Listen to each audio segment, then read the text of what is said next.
وَلَقَدْ يَسَّرْنَا الْقُرْآنَ لِلذِّكْرِ فَهَلْ مِن مُّدَّكِرٍ الحمد لله رب العالمين والصلاة والسلام على أشرف الأنبياء والمرسلين أما بعد فأعوذ بالله من الشيطان الرجيم وہ جو ایک واحد فرقہ جنتی ہے وہ کون سا فرقہ ہے؟ اللہ رب العالمین نبی کریم صلی اللہ علیہ وسلم نے اس کی صفات بھی بیان فرمائی. آپ نے بعض روایات میں ہے آپ نے فرمایا ہی الجماع، وہ جماعت ہے، اور بعض روایات میں ہے آپ نے فرمایا ما انا علیہ و اصحابی، یہ وہ گروہ ہے جو اس دین پر قائم ہے جس پر میں اور میرے صحابہ کرام ہیں. تو ایک ہی بات ہے، اختلاف کا حل قرآن سے کرا لیں، اللہ سے کروا لیں، قرآن سے کروا لیں، حدیث سے کروا لیں، نبی کریم صلی اللہ علیہ وسلم سے کروا لیں، یا جو دین نبی کریم صلی اللہ علیہ وسلم اور صحابہ کرام کا تھا عہد نبوی میں.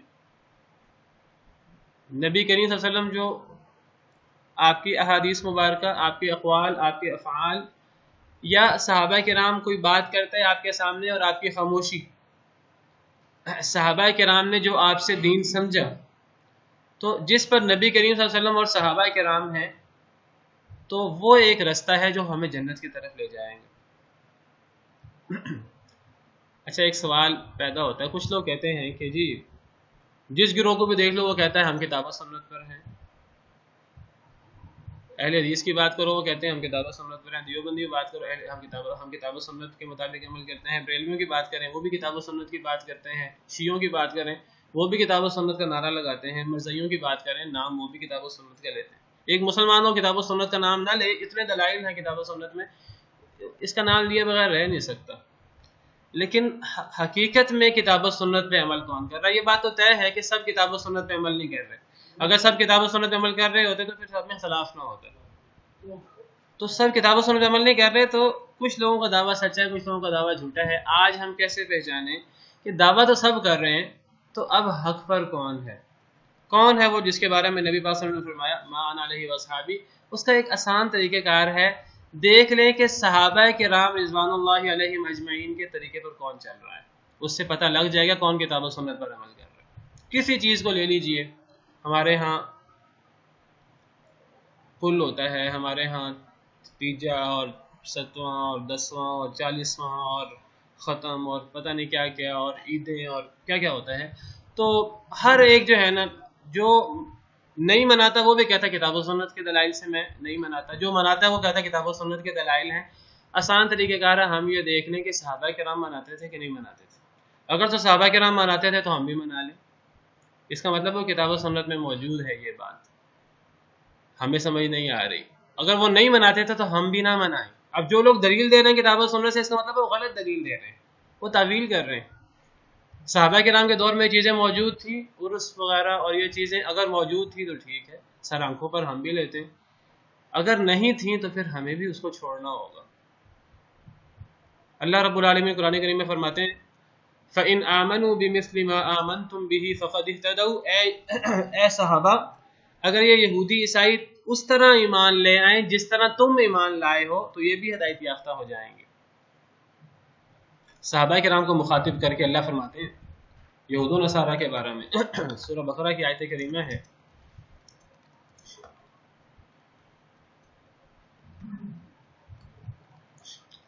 سورہ بقرہ آیت نمبر 137.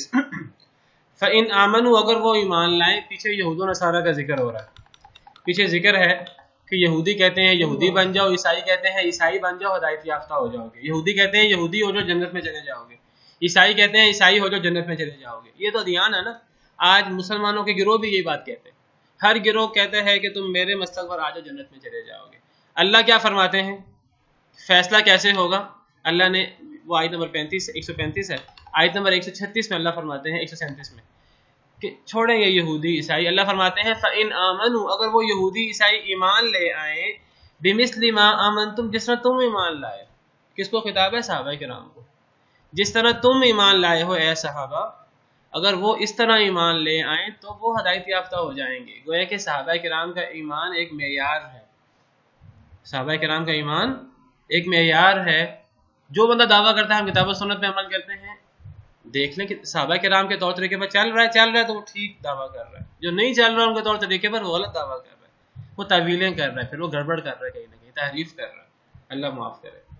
ایک اور جگہ اللہ فرماتے ہیں سورہ بقرہ میں ہی، سورہ بقرہ آیت نمبر 13، اللہ فرماتے ہیں وَإِذَا قِيلَ لَهُمْ، منافقوں کی بات ہو رہی ہے۔ سورہ بقرہ کے شروع میں متقین کا ذکر ہے، پھر کافروں کا ذکر ہے، پھر منافقین کا ذکر ہے، آپ کو پتہ ہے۔ تو یہ منافقین والا وہ جو ایک پورا رکوع ہے منافقین کا، یہ ان کا ذکر ہو رہا ہے۔ وَإِذَا قِيلَ لَهُمْ، جب ان منافقوں سے کہا جاتا ہے ایمان لاؤ، اس طرح ایمان لاؤ، جب ان منافقوں سے کہا جاتا ہے ایمان لاؤ کما آمن الناس، جیسے لوگ ایمان لائے۔ منافقوں سے کیا کہا جاتا ہے کہ تم اس طرح ایمان لاؤ جس طرح لوگ ایمان لائے۔ کیا مراد ہے لوگوں سے؟ صحابہ کرام۔ منافقوں کو کیا کہا جاتا تھا؟ اللہ کا حکم ہے منافقین کو۔ جب ان منافقین سے کہا جاتا ہے کہ اے منافقو اس طرح ایمان لاؤ جس طرح لوگ ایمان لائے، لوگوں سے مراد صحابہ ہیں، تمام مفسرین نے لکھا ہے اس طرح ایمان لاؤ جس طرح صحابہ ایمان لائے۔ تو وہ منافق کہتے تھے کیا ہم اس طرح ایمان لائے جس طرح بے وقوف ایمان لائے؟ منافق صحابہ کرام کو بے وقوف کہا کرتے تھے۔ اللہ فرماتے تھے اس طرح ایمان لو جس طرح لوگ ایمان لائے، یعنی صحابہ۔ منافق آگے سے مذاق اڑاتے ہوئے کہتے ہیں کہ ہاں کیا ہم اس طرح ایمان لائے جیسا بے وقوف ایمان ہے؟ یہ تو بے وقوف ہے، ان کو تو دنیا کی پرواہ ہی نہیں ہے، یہ تو ہر چیز آخرت کے پیچھے چھوڑ دیتے ہیں۔ یہ تو بے وقوفی ہوئی منافقوں کے نزدیک، دنیا داروں کے نزدیک بے وقوفی ہے کہ جو آخرت کی وجہ سے دنیا کے معاملات چھوڑ دیں، یہ تو بے وقوف لوگ ہیں۔ تو جب صحابہ کرام کو بے وقوف کہا گیا، اللہ فرما رہے تھے صحابہ کرام کی طرح ایمان لاؤ۔ جب منافقوں نے صحابہ کرام کو بے وقوف کہا تو اللہ کی غیرت، اللہ نے فرمایا خبردار بے شک یہی بے وقوف ہے جو صحابہ کرام کو بے وقوف کے، سب سے بڑا بے وقوف وہ خود ہے۔ جو صحابہ کرام کو برا بھلا کہے سب سے بڑا غلط شخص وہ خود ہے۔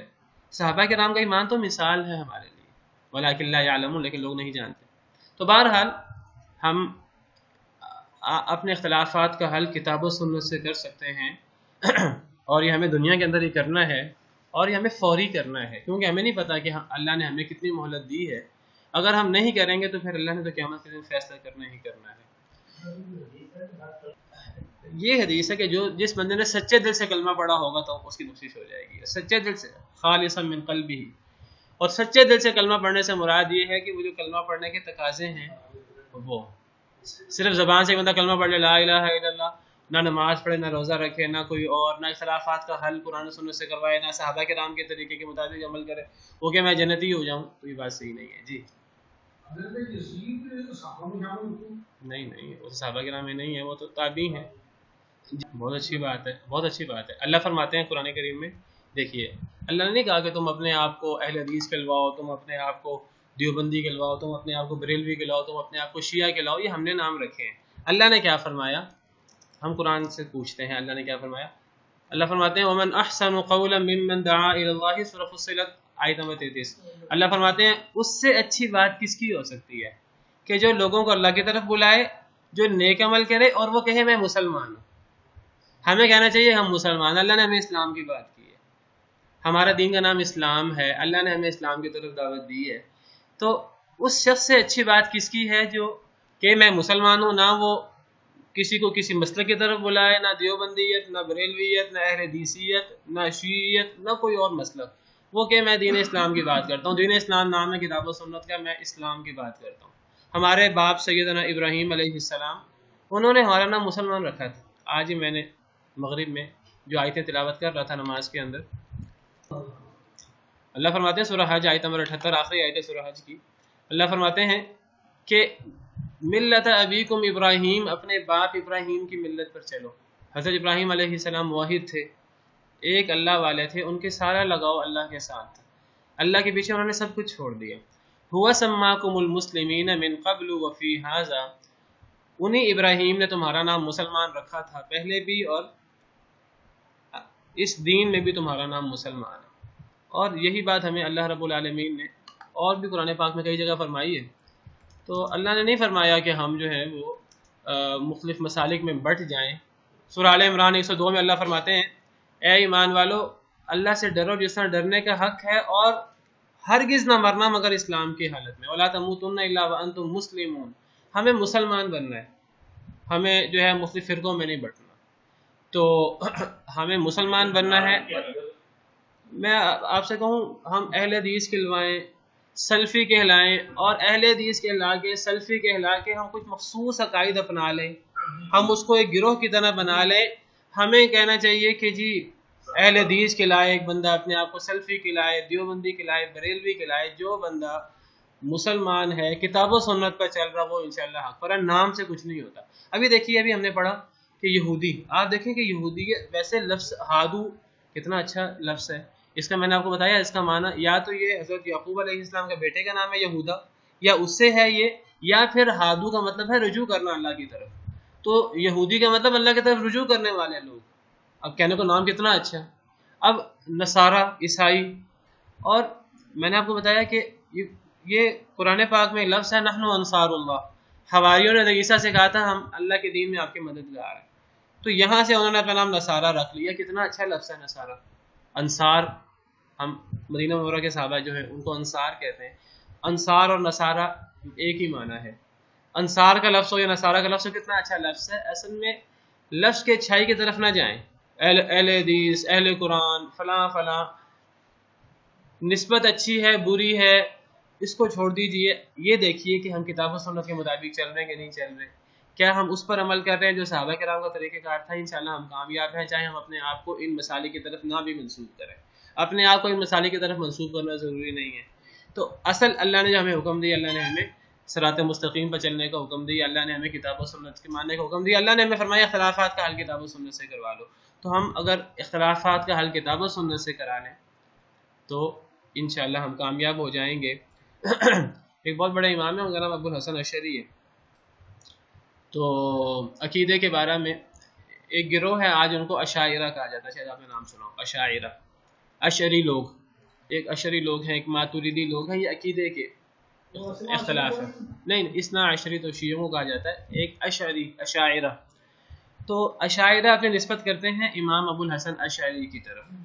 امام ابو الحسن اشعری کے کچھ عقائد تھے، تو اللہ کی جو صفات ہیں، اللہ کی صفات میں سے بعض صفات کا انکار کرتے تھے، آج اشاعرہ بھی جو ہے وہ اللہ کی صفات کا انکار کرتے ہیں انہی کے نقش قدم پہ چلتے ہوئے، لیکن اللہ رب العالمین نے انہیں آخری عمر میں ہدایت دے دی، دلائل بھی دیتے تھے اس کے، دیکھیے جو لوگ غلط موقف پر بھی ہوں وہ دلائل اس کے بنا لیتے ہیں، نکال لیتے ہیں، وہ قرآن سنت میں ہی تعویل کر کے مرجو معنی لے کر ادھر ادھر سے دلائل اپنے بنا لیتے ہیں۔ ہمیں دیکھنا ہے، وہ میں نے بتایا کہ ہر بندہ کتاب و سنت کی بات کرتا ہے، ہمیں دیکھنا ہے کہ صحابہ کرام کا طریقہ کار کیا تھا، یہ ایک اس سے مسئلہ حل ہو جاتا ہے، مان علیہ وصحابی، تو دلائل وہ پیش کرتے تھے، آخری عمر میں اللہ نے انہیں ہدایت دے دی، انہوں نے اللہ کی تمام صفات کو مان لیا، شروع میں اللہ کی بعض صفات کے بارے میں شکوک و شبہات رکھتے تھے، تو جب اللہ نے آخری عمر میں انہیں ہدایت دی اور انہوں نے اللہ کی تمام صفات کو مان لیا، انہوں نے پھر ایک کتاب لکھی، عالم تھے بہت بڑے،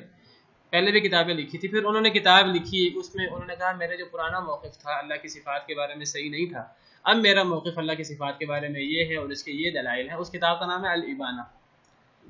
ابانہ کا مطلب ہے کہ جو میرا پچھلا سارا موقف تھا، مسلک تھا، میں اس کو تبدیل کرتا ہوں، اس سے میں انکار کرتا ہوں، اب میرا موقف یہ ہے۔ انہوں نے باقاعدہ کتاب لکھی، دلائل دیے، اور یہ آخری عمر کی بات ہے، اور پھر وہ کتاب و سنت کا پھر اتنا مطالعہ کرتے تھے جب اللہ نے انہیں ہدایت دی، پھر کتاب و سنت کا اتنا مطالعہ کرتے تھے کہ جب وہ بہت مریض ہو گئے، بہت بیمار ہو گئے، تو انہیں بڑا فکر تھی کہ وہ بہت بڑے عالم تھے، اتنے بڑے عالم تھے کہ ان کی زندگی میں ہزاروں لوگ ان کے پیروکار تھے، تو ان کو بڑے فکر تھی کہ میں جو میری پرانی زندگی ہے تو بہت سے لوگ میرے موقف پر چلتے تھے، میرا موقف صحیح نہیں تھا، اب میں نے کتاب بھی لکھ دی ہے توبہ کرنے کے بعد، پتہ نہیں ان لوگوں کو میرے موقف کا پتہ لگا کہ نہیں پتہ لگا، پتہ نہیں میرے پرانے موقف پہ ہیں کہ نہیں، پھر کبھی یہ بھی ان کے ذہن میں آتا کہ میں اب جو نئی موقف پر ہوں پتہ نہیں میرے اس موقف میں غلطی نہ ہو، تو کیا کیا انہوں نے کہ جب وہ بیمار ہو گئے بہت زیادہ، تو مرتے وقت جب وہ شدید بیمار ہو گئے تو انہوں نے اپنے سینے پر قرآن رکھ لیا، اور وہ کہا کرتے تھے اللہ تعالیٰ سے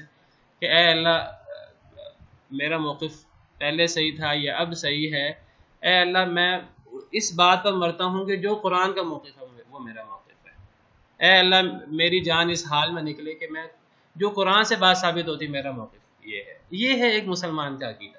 دیکھیے ممکن ہے کہ ہم ایک عقیدہ رکھتے ہوں کسی چیز کے بارے میں، کسی بھی اختلاف کے بارے میں ہماری ایک رائے ہو، ضروری نہیں صحیح ہو، ممکن ہے غلط بھی ہو، ہمارا اصل جو عقیدہ ہونا چاہیے وہ عقیدہ یہ ہونا چاہیے کہ ہم وہ رائے اپنائیں گے جو قرآن اور سنت کے مطابق ہوگی۔ ممکن ہے اگر ہم نے جو رائے ابھی اپنائی ہوئی ہے وہ کتاب و سنت کے مخالف ہو، اگر ہمیں یہ واضح ہو جائے کہ ہماری رائے کتاب و سنت کے مطابق نہیں ہے، کسی وقت بھی کسی لمحے ہمیں پتہ لگ گیا ہماری رائے کتاب و سنت کے خلاف ہے، ہم اسی لمحے اپنی رائے تبدیل کر لیں گے۔ یہ ہے اصل میں ایک مسلمان کا عقیدہ جو امام ابو الحسن اشعری نے مرتے وقت کیا، مرتے وقت سینے میں قرآن رکھ لیا، کہا اے اللہ اگر میرا موقف صحیح نہیں ہے، میرا موقف وہ ہے جو قرآن ہے۔ تو یہ ہے ایک مسلمان کا عقیدہ۔ اگر ایک مسلمان کا عقیدہ یہ ہو، پھر چاہے اس سے غلطی ہو جائے، صحابہ کرام سے بعض دفعہ غلطی ہو جاتی تھی، اجتہاد میں غلطی ہو جاتی ہے، اگر ایک بندہ اپنی کوشش پوری کرے، عقیدہ صحیح ہے اس کا کہ میں نے کتاب و سنت کی بات ماننی ہے، اگر کتاب و سنت کا کسی آیت کا کسی حدیث کا فہم میں سمجھنے میں غلطی ہو سکتی ہے انسان سے، اگر غلطی ہو جائے، اگر اس کا عقیدہ یہ ہو کہ میں کتاب و سنت کی بات مانوں گا، وہ انشاءاللہ جنتی ہے۔ چاہے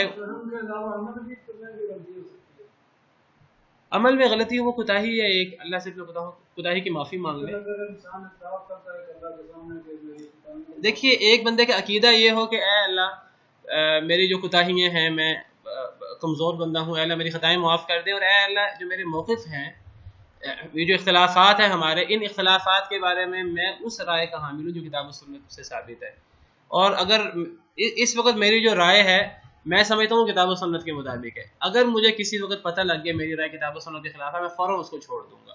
یہ ہے ایک مسلمان کا عقیدہ۔ کسی کا اگر یہ عقیدہ ہو، اگر وہ بہت سے معاملات میں غلطی پر بھی ہو، انشاءاللہ وہ حق پر ہوگا۔ صحابہ کرام میں اختلاف ہوتا تھا، لیکن صحابہ کرام میں تعصب نہیں تھا، گروہ بندی نہیں تھی۔ آج ایک بہت بڑا ہمارا مسئلہ کیا ہے، ہمارے جو بہت سارے اختلافات ہیں، ان اختلافات کے پیچھے ہمارا موقف دلائل پر مبنی نہیں ہوتا، ہمارا موقف اس بات پر مبنی ہوتا ہے میرے امام صاحب نے کیا کہا، اس کا موقف ہوتا ہے میرے امام صاحب نے کیا کہا۔ یہ حق کی دلیل نہیں ہے، یہ بہت خطرناک موقف ہے۔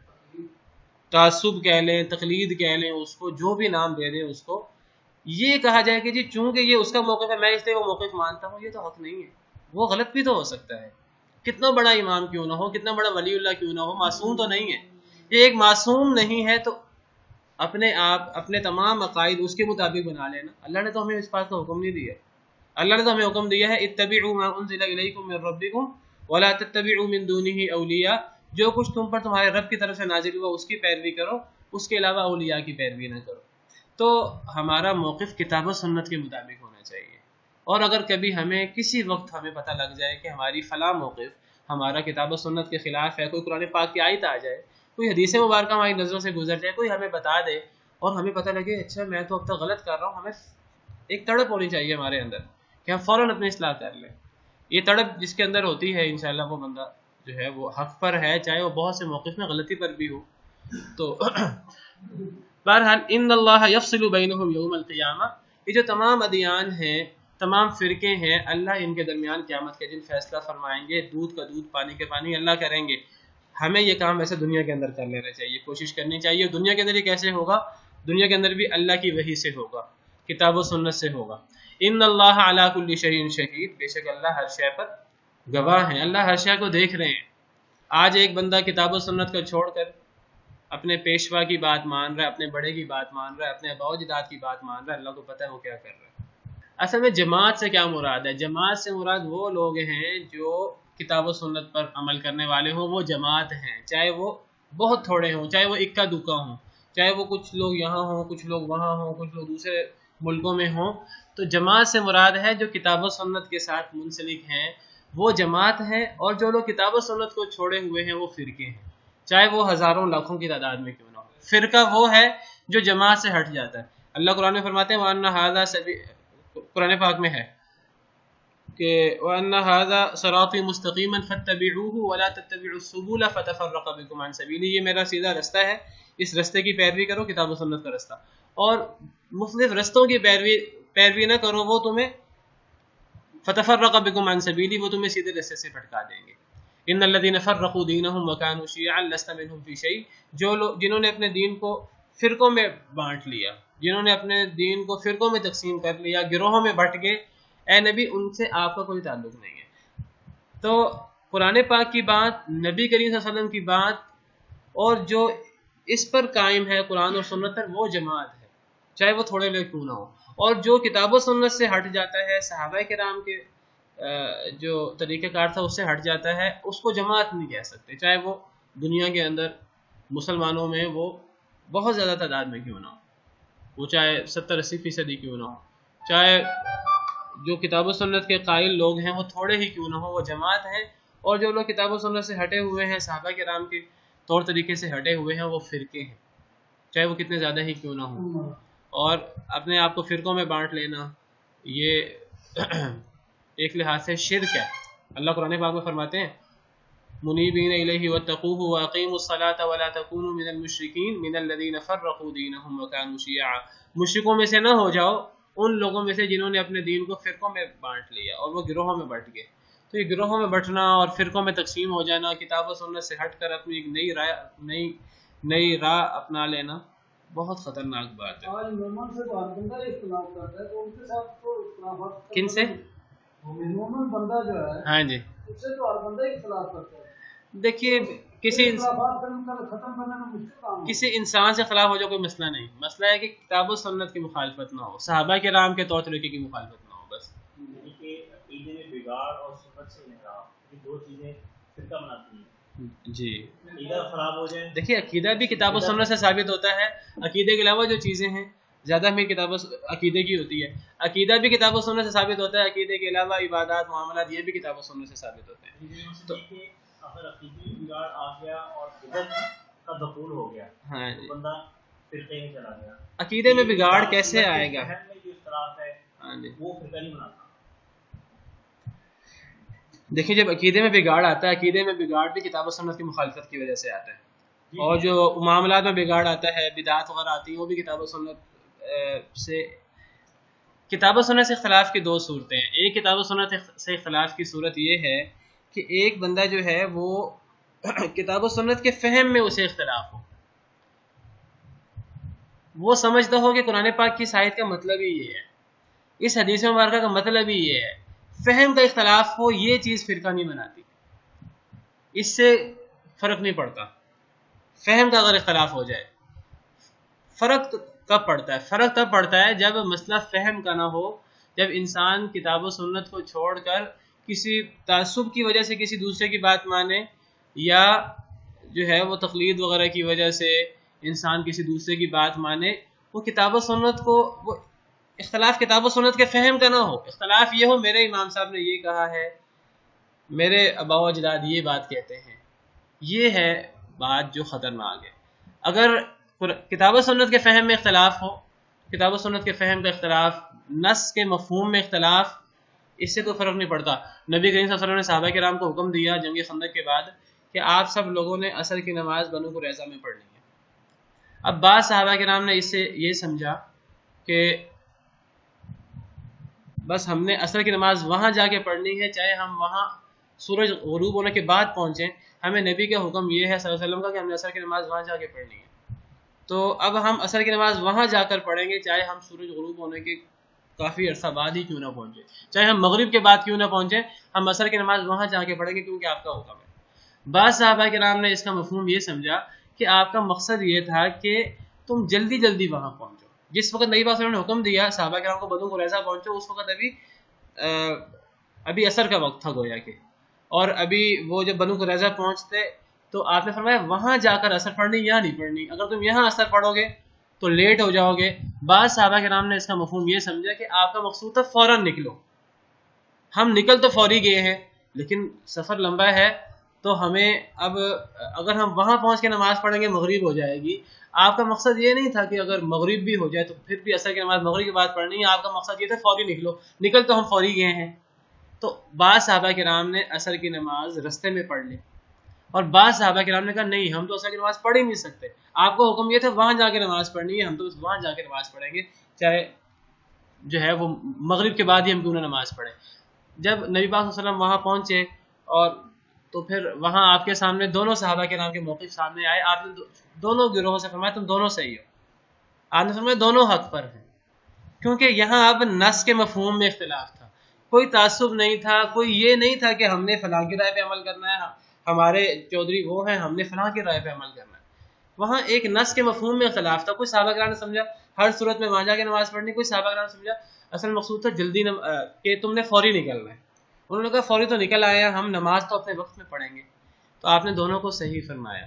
اگر نص کے مفہوم میں اختلاف ہو جائے اور ایک گروہ نص کا مفہوم یہ سمجھ رہا ہے، ایک گروہ نص کا مفہوم وہ سمجھ رہا ہے، تب ٹھیک، تب تو دونوں حق پر ہیں. جو بندہ صحیح موقف پر ہوگا اس کو 2 اجر مل جائیں گے، جو صحیح موقف پر نہیں بھی ہوگا اسے 1 اجر مل جائے گا. لیکن اگر اختلاف کی وجہ نص کا اختلاف نہیں ہے، اختلاف کی وجہ دنیاوی مفادات ہیں، اختلاف کی وجہ تعصب ہے، تو پھر وہاں دونوں حق پر نہیں ہوتے، پھر ایک حق پر ہوتا ہے، پھر دوسرا جو ہے وہ غلطی پر ہوتا ہے اور وہ اس پر گنہگار ہوگا، اللہ معاف کرے. ہمارے ہاں کیا ہوتا ہے، ہمارا بہت سی باتوں پر اختلاف، بعض باتوں پر اختلاف ہو جاتا ہے. ہم اختلاف میں یہ نہیں دیکھتے کہ دلائل کیا ہے، ہم یہ دیکھتے ہیں کہ ہمارے امام صاحب نے کیا کہا، ہمارے مولوی صاحب نے کیا کہا، ہمارے آباء و اجداد کیا کہتے ہیں. جب ہم اس بات کو دیکھتے ہیں تو یہ ہے اصل میں اختلاف کی بنیادی وجہ، یہاں سے گڑبڑ ہوتی ہے. ورنہ فہم میں اختلاف ہو جائے، فہم میں اختلاف ہونے سے کوئی فرق نہیں پڑتا، غلطی پر بھی انسان ہو اس کو پھر بھی اجر ملتا ہے، اگر حق پر ہو تب تو اسے 2 اجر ملتے ہیں.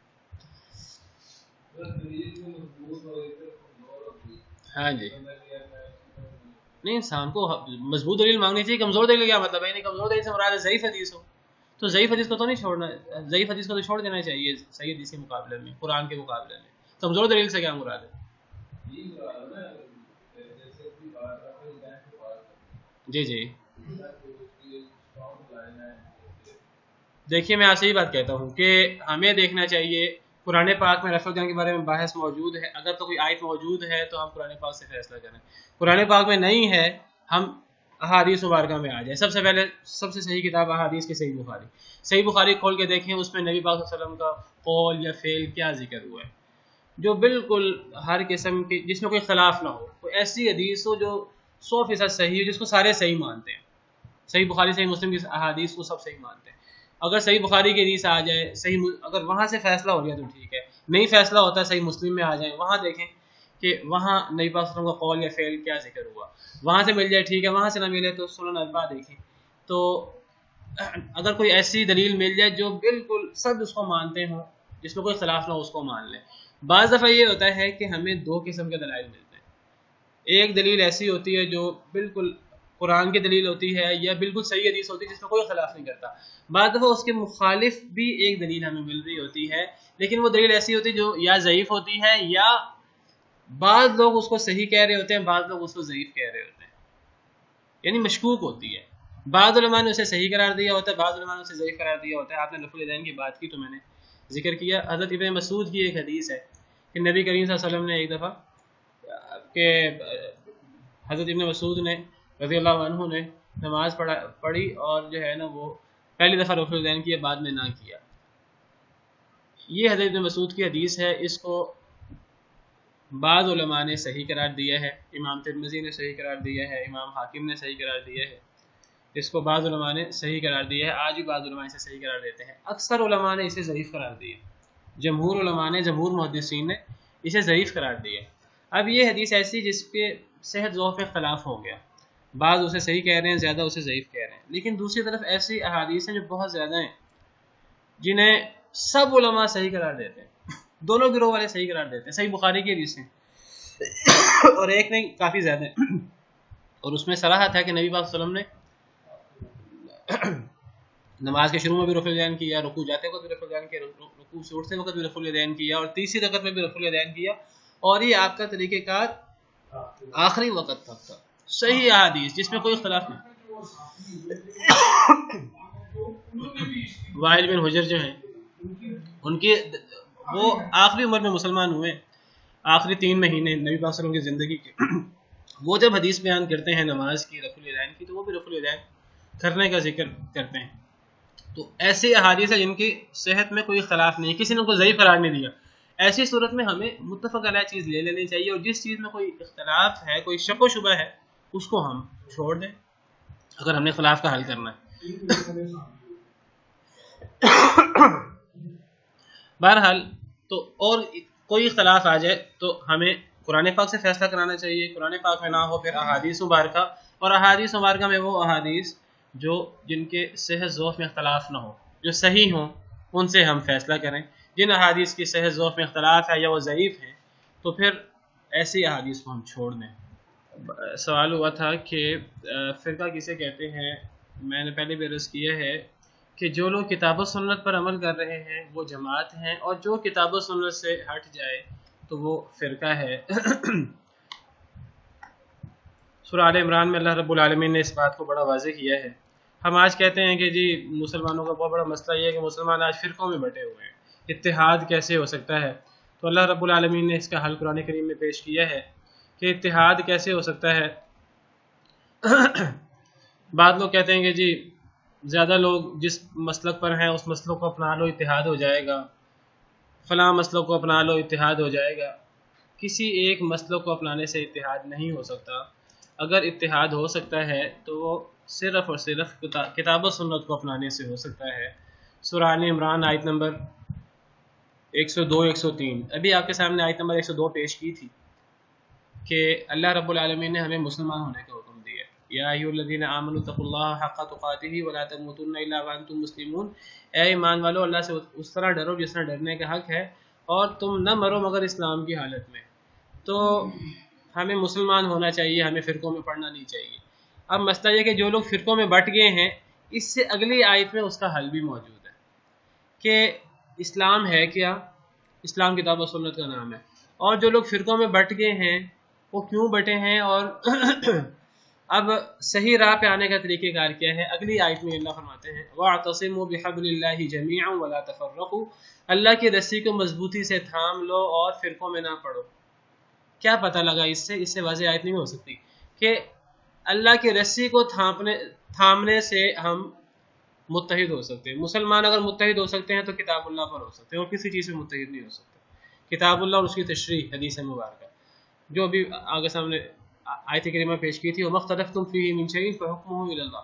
جس میں اختلاف ہو جائے اللہ سے فیصلہ کروا لو، اللہ کی کتاب سے فیصلہ کروا لو. اللہ کی کتاب کو مضبوطی سے تھام لو، اللہ کی رسی کو مضبوطی سے تھام لو، سب مل کر.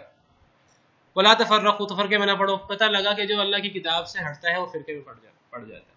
جو کتاب و سنت کو چھوڑتا ہے دنیاوی مفادات کی وجہ سے، تعصب کی وجہ سے، حمیت کی وجہ سے، میرا قبیلہ یہ ہے، میرا گروہ یہ ہے، میں نے اس کے مطابق چلنا ہے، میرے والد یہ ہے، میرا امام مسجد یہ کہتے ہیں، دنیاوی مفادات. جب کتاب و سنت پیچھے رہ گئی تو فرقہ شروع ہو گیا. اور پھر اس کے بعد آگے ذکر ہے کہ لوگ جو ہیں وہ کس طرح فرقوں میں بٹے ہوئے تھے اور کس طرح سے اللہ نے انہیں ہدایت دی. اس کے بعد پھر آگے دوبارہ فرقے کا ذکر ہے آیت نمبر 105 میں بھی. فرمایا وَلَا تَكُونُوا كَالَّذِينَ تَفَرَّقُوا وَاخْتَلَفُوا مِن بَعْدِ مَا جَاءَهُمُ الْبَيِّنَاتُ. ان لوگوں کی طرح نہ ہو جاؤ جو فرقے میں بٹ گئے اور جنہوں نے اختلاف کیا دلائل آنے کے بعد. فرقہ کسے کہتے ہیں؟ فرقہ وہ ہوتا ہے جو دلائل آنے کے بعد اختلاف کرتا ہے. بھی دلائل تو ہوتے ہیں، کتاب و سنت تو ہوتا ہے، اختلاف حل کرنے کے لیے کئی ایسے بدبخت کہنا چاہیے ان کو، بدبخت ہیں یہ لوگ کہ غلط رستے پر ہیں یہ لوگ کہ دلائل آنے کے بعد دلائل کو چھوڑ کر اختلاف شروع کر دیتے ہیں. دلائل ایک طرف رہ جاتے ہیں، دلائل کو چھوڑ کر یہ دوسری باتوں میں اختلاف شروع کر دیتے ہیں.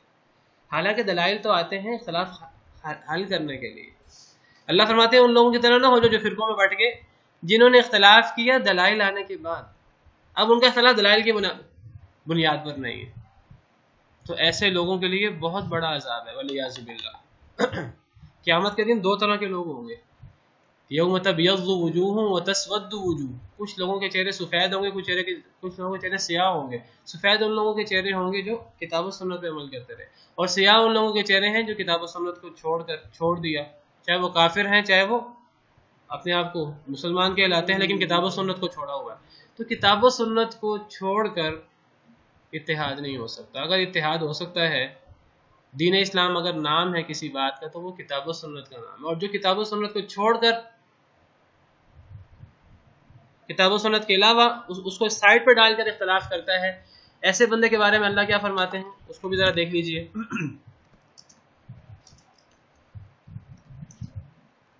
اللہ فرماتے ہیں اللہ کے نزدیک اگر کوئی دین ہے تو وہ اسلام ہے. سورہ آل عمران آیت نمبر 19 میں یہ بات موجود ہے. اللہ کے نزدیک کوئی دین ہے تو وہ دین اسلام ہے. اسلام کس کا نام ہے؟ بتا چکا ہوں، باب کتاب و سنت کا نام ہے. وَمَا اخْتَلَفَ الَّذِينَ أُوتُوا الْكِتَابَ إِلَّا مِن بَعْدِ مَا جَاءَهُمُ الْعِلْمُ. اہل کتاب نے اختلاف نہیں کیا مگر علم آنے کے بعد. وہ فرقہ بن گئے علم آنے کے بعد، دلائل آنے کے بعد. بغیم بینہم، بغاوت کرتے ہوئے آپس میں. جب دلائل آنے کے بعد اختلاف ہوتا ہے تو پھر وہ بغاوت کی وجہ سے ہوتا ہے. اور بغاوت کسے کہتے ہیں؟ بغاوت کہتے ہیں ہٹ دھرمی کو. ہٹ دھرمی کیا ہوتی ہے کہ قرآن کی آیت یہ کہہ رہی ہے بھائی میں نہیں مانتا قرآن کی آیت کو، حدیث مبارکہ یہ کہہ رہی ہے نبی پاک صلی اللہ علیہ وسلم کو یہ فرمان ہے، میں نہیں مانتا نبی کے فرمان کو، میرے نزدیک تو فلاں کی بات حق ہے، میرے نزدیک تو یہ بات حق ہے، مجھے تو امام صاحب کا قول دکھاؤ، مجھے تو فلاں مسئلہ دکھاؤ. فقہ حنفی میں کیا ہے، فقہ مالکی میں کیا ہے، مجھے تو یہ دکھاؤ. فقہ شافعی میں کیا ہے، فقہ حنبلی میں کیا ہے، فقہ جعفری میں کیا ہے، مجھے تو یہ دکھاؤ. شوال کے روزے رکھنے ہیں کہ نہیں رکھنے؟ نبی کریم صلی اللہ علیہ وسلم کی سنت مبارکہ یہ ہے، آپ کا فرمان یہ ہے، آپ نے فرمایا کہ جو شخص رمضان المبارک کے روزے رکھے اور شوال کے 6 روزے رکھے تو گویا کہ اس نے پوری زندگی کے روزے رکھے. صحیح حدیث مبارکہ، صحیح مسلم کی حدیث ہے، صحیح حدیث مبارکہ. اب کچھ لوگ کہتے ہیں نہیں یہ تو روزے بدعت ہے شوال کے. کیوں بدعت ہے؟ جی ہمارے امام صاحب نے فرمایا بدعت ہے. بھئی آپ کے امام صاحب نے اگر فرمایا بدعت ہے، ان کو حدیث نہیں پہنچی ہوگی، تو جب حدیث نہیں پہنچی تو انہوں نے بدعت ہی کہنا تھا، اور کیا کہنا تھا. جب ان کو حدیث نہیں پہنچی، اگر حدیث پہنچ گئی ہے کسی کو تو حدیث کو مان لیا جائے. کچھ لوگ ہیں جو ابھی تک آج بھی کہتے ہیں، آج کتاب لکھی گئی ہے، کچھ لوگوں نے کتاب لکھی ہے کہ شوال کے روزے بدعت ہیں، آج بھی کتاب موجود ہے. وہ کہتے ہیں کہ چونکہ ہماری فقہ میں ہمارے امام صاحب نے اسے جو ہے وہ بدعت قرار دیا ہے تو لہٰذا یہ بدعت ہے، حالانکہ حدیث مبارکہ صحیح مسلم کی موجود ہے. فقہ حنفی، فقہ حنفی میں شوال کے روزے بدعت ہے. نماز استسقاء بدعت ہے، نماز استسقاء صحیح حدیث مبارکہ موجود ہے. امام ابو حنیفہ رحمہ اللہ ہمارے امام ہیں، اہل سنہ والجماعہ کے امام ہیں، ہم سب کے امام ہیں، اور تمام امام میں سے سب سے پہلے ان کا نام لیا جاتا ہے، باقی لوگوں کا نام بعد میں لیا جاتا ہے، وہ ترتیب میں بھی سب سے پہلے ہے. غلطی ہر ایک سے ہو سکتی ہے، امام مالک سے بھی غلطی ہو سکتی ہے. امام مالک بھی شوال کے روزوں کو نہیں مانتے، امام مالک بھی شوال کے روزوں کو نہیں مانتے، ان تک بھی شوال کے روزوں کی حدیث نہیں پہنچی. امام مالک بھی امام ابو حنیفہ رحمہ اللہ دونوں نہیں مانتے. لیکن جب حدیث مبارکہ موجود ہے تو ہمارے نزدیک ان تمام ائمہ کرام نے فرمایا تھا کہ جب حدیث آ جائے تو پھر میری بات کو دیوار پر مار دو، میری بات کو چھوڑ دو. تو ہم ائمہ کی بات کو حدیث کے اوپر فوقیت نہیں دیتے، قرآن کے اوپر فوقیت نہیں دیتے.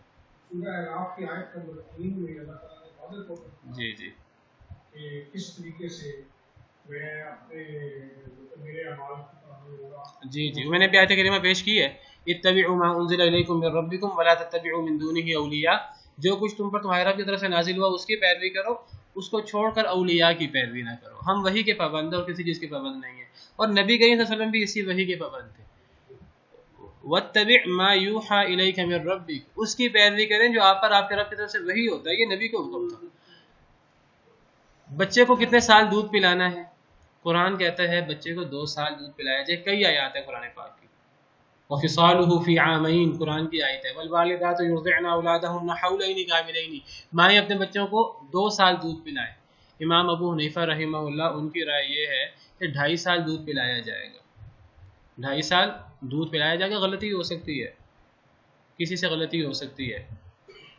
اب آج اگر کوئی بندہ کہے کہ 2.5 سال دودھ پلایا جائے گا، قرآن پاک کی کئی آیتیں کہتے ہیں 2 سال دودھ پلایا جائے گا، کس کی بات کو مانیں گے؟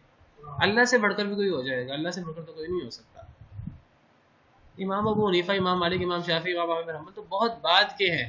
سیدنا عمر رضی اللہ عنہ، ایک عورت ان کے پاس لائی گئی کہ شادی کے ابھی 6-7 مہینے گزرے تھے کہ اولاد پیدا ہو گئی. تو حضرت عمر نے فرمایا، حضرت عمر کے پاس مسئلہ آیا کہ اس عورت کی شادی ہوئی ہے 6 مہینے بعد، 7 مہینے بعد اولاد ہو گئی ہے. حضرت عمر کہنے لگے کہ اس نے تو شادی سے پہلے زنا کیا ہے، 8-9 مہینے کے بعد اولاد پیدا ہوتی ہے، شادی کے 6 مہینے بعد 7 مہینے بعد اولاد ہو گئی ہے، اس نے زنا کیا ہے. کہنے لگے کہ اس کو جو ہے نا حد لگاؤ. حضرت علی رضی حضرت عثمان میں حضرت عمر کا واقعہ ہے، کسی ایک کا واقعہ ہے. واللہ اعلم. اگر آپ کو حتمی ہے تو جی میں وہی عرض کر رہا ہوں، اگر آپ کو حتمی ہے تو ٹھیک ہے، مجھے حضرت عمر کا یاد ہے. بہرحال تو حد لگنے لگی اس عورت کو، تو حضرت علی کو پتہ لگا، تو حضرت علی رضی اللہ عنہ آئے اور کہنے لگے کہ یہ حد غلط لگ رہی ہے، یہ کتاب اللہ کے خلاف ہے. کہنے لگے کیسے؟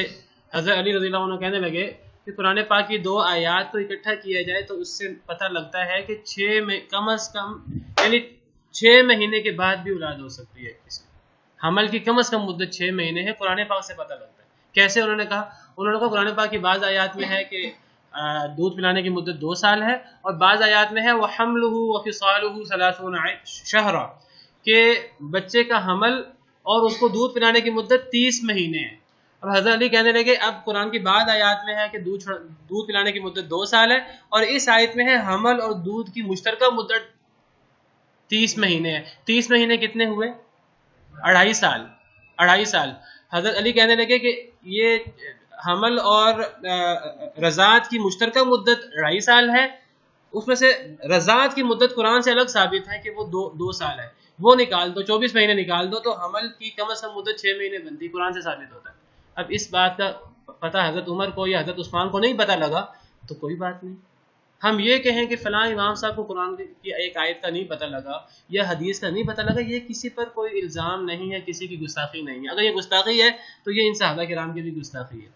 وہ صحابہ کرام کے سامنے جب یہ مسئلہ آتا، مجھے حضرت عمر کا یاد ہے، حضرت عثمان کے کہہ رہے ہیں، وہ کہتے تھے کہ علی نے تو مجھے بچا لیا اللہ کے عذاب سے، اگر میں اس عورت کو سزا دے دیتا اللہ کے ہاں مجھے کون بچاتا؟ حضرت علی کے بڑے شکر گزار تھے۔ تو یہ ہے کہ مسلمان کے سامنے اگر کوئی بات حجت ہے، دلیل ہے، اختلاف حل ہوتا ہے تو قرآن اور سنت سے حل ہوتا ہے۔ اگر کتاب و سنت موجود نہیں ہے، جس کی مرضی بات مان لیں، بڑے سے بڑے ائمہ کی بات مانیں، والدین کی بات مانیں، بزرگوں کی بات مانیں، سب کی بات مانیں، لیکن جہاں قرآن مخالف ہو جائے، حدیث مبارکہ مخالف ہو جائے، کوئی کتاب و سنت سے بڑا نہیں ہو سکتا۔ کیا کسی کی اہمیت نبی پاک صلی اللہ علیہ وسلم سے زیادہ ہو سکتی ہے؟ کسی کی اہمیت اللہ سے زیادہ ہو سکتی ہے؟ اللہ سے زیادہ کسی کی اہمیت نہیں ہو سکتی۔